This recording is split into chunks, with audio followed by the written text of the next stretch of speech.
Terima kasih pemirsa yang kembali bersama kami dalam segmen Market Buzz. Kita ke emiten terlebih dahulu di mana ada saham PT Tripar Multivision Plus Tbk atau RAAM resmi masuk ke dalam The Financial Times Stock Exchange atau FTSE Global Equity Index kategori kapitalisasi mikro. Saham RAM naik signifikan di Senin 18 Desember kemarin yang merupakan hari perubahan tinjauan kuartalan indeks mulai berlaku efektif.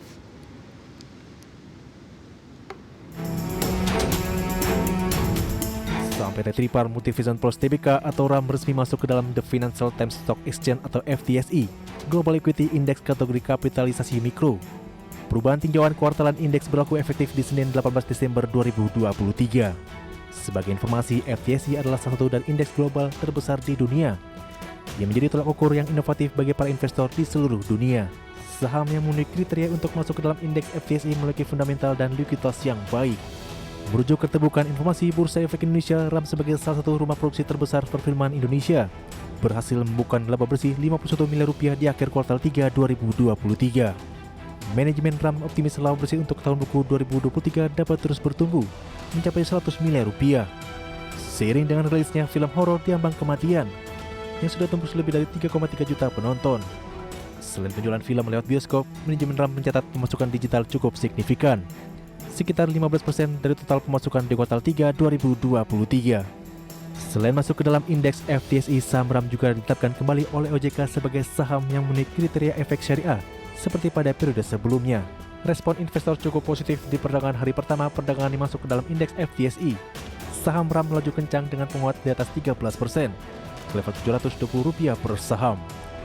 Sementara di penutupan sesi kedua, penguatan lebih terbatas di level Rp675 per saham, menguat 10,66%. Berbagai sumber untuk ID Action.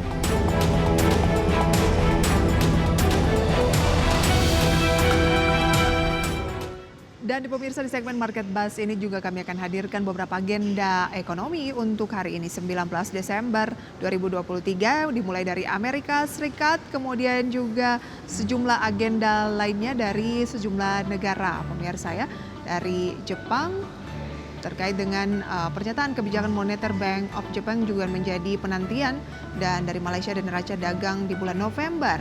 Kemudian pemirsa dari emiten dapat Anda saksikan di layar di mana ada Unilever rapat umum pemegang saham atau RUPS.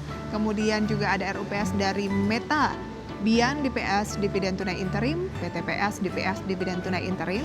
Kemudian ada X dividen tunai interim dari PBSA dan KKGI DPS dividen saham ya. Dan pemirsa, kita update dari pembukaan bursa Asia. Kalau kemarin mayoritas berada di teritori melemah, tertekan begitu ya. Bagaimana dengan pagi hari ini, apakah mengikuti bursa Amerika Serikat? Cenderung masih turun pemirsa ya, khususnya Nikkei ini yang menanti data dari bank sentralnya atau BOJ. Turun tipis 0,03%, Straits Times Singapura naik 0,11%, Kospi turun 0,03% dan Hang Seng Hong Kong juga masih turun 0,97%.